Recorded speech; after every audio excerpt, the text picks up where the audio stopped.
Good afternoon, TYT. It's Joshua Gibbs coming to you live from New Orleans, Louisiana. Well, I guess technically it's not live since this is a video that I'm emailing to you, but the hell with it. Let's just say it's live. Anyway, I'm responding to an email I got from your sports producer, Mr. Jason Rubin, who said he wanted to see a Super Bowl prediction video. Well, first of all, I really appreciate you guys taking a look at my stuff and humoring me with saying that you enjoyed them. So let's get on with the show. Before I tell you who's going to win the Super Bowl, let me tell you who's not going to the Super Bowl. First, Colin Kaepernick and the 49ers. Now, why is that? Well, because they're going to be without linebacker Navarro Brown, for one, and Justin Smith is super old. He's 34. Now, there's another reason why. Mobile quarterbacks are a coin flip. Michael Vick says that he's the one who innovated the mobile quarterback. Yeah, well, how many Super Bowls did he win? You know what? Let's just skip that question. Here's the thing. A guy like Colin Kaepernick, the Squidward lookalike, what he'll do is he'll do a three-step drop. He won't see an open receiver, so he'll tuck the ball and run. Oh wait, did I say tuck the ball? I'm sorry. I meant hold it out like this. So he gets about an average of 3 to 5 yards every time he does this. Now, I personally would rather have a quarterback like Dan Marino, who sits in the pocket, does his three-step drop, and then stays in the pocket looking for the open man, and gets an average of about 11 to 13 yards per reception. Now, Dan Marino had less than 100 yards rushing his entire career. Because Dan Marino knew two things. Number one, white men can't jump, and number two, white quarterbacks can't scramble.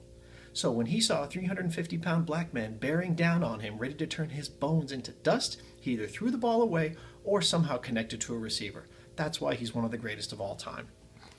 Colin, not so much. So who's up next? RG3. Oh, poor RG3. Oh, you play for a racist owner on a racist team with a racist logo and a racist name. But you know what? You finished 3-13 last year, so what does that mean for this year? It possibly can't get any worse, right? Well, I guess it could. Alfred Morris, your running back? Who knows where they're going to do. Although, you did get Deshaun Jackson from the Eagles. Now, Deshaun Jackson is one of the top 10 wide receivers in the league. Last year, out of 10, he finished 9th. He had a little over 1,300 yards. He had 9 touchdowns. Not too shabby for a guy who's, been in the league about 7 years now, I believe. Now, here's the downside. It could go either way. The number one guy in the league for wide receivers is Josh Gordon. Do you know who Josh Gordon plays for? He plays for the Browns. Who's leading the Browns this year? Well, it's everyone's favorite club goer, Johnny Manziel. Now, I'm not a fan of Johnny Manziel. Personally, I think he's just the frat boy Tim Tebow. Everybody's looking to him to do well, but I don't think he will. And here's why he's not going to do well. Remember that guy Josh Gordon we were talking about just a little bit ago? Number one wide receiver in the league last year. Had over 1,900 yards. And actually it was 1,600. I'm sorry. He had 1,600 yards, 9 touchdowns, stuff like that. Yeah, well, guess what he's not going to be doing this year? And that's playing football. Why? Because he loves marijuana, just a little too much. So he's probably out for the season. So who's Johnny going to throw to? Who knows? Who cares? His defense is young, which could work against him or it could work for him. Personally, I think his defense is going to buckle like a belt, and he's going to be completely pounded into the dirt. Now that we've gone through those, let's see who's going to win the Super Bowl. I think it's going to be between two teams, the Saints and the Colts, as if the New Orleans backdrop couldn't give it away. Now, why do I think it's going to be these two teams? Andrew Luck on the Colts, maybe a little jealous of Russell Wilson. He was the first QB in the 2012 draft with a Super Bowl win, so he's looking to exact a little bit of revenge. The Colts also drafted Hakeem Nicks, who's a really great wide receiver.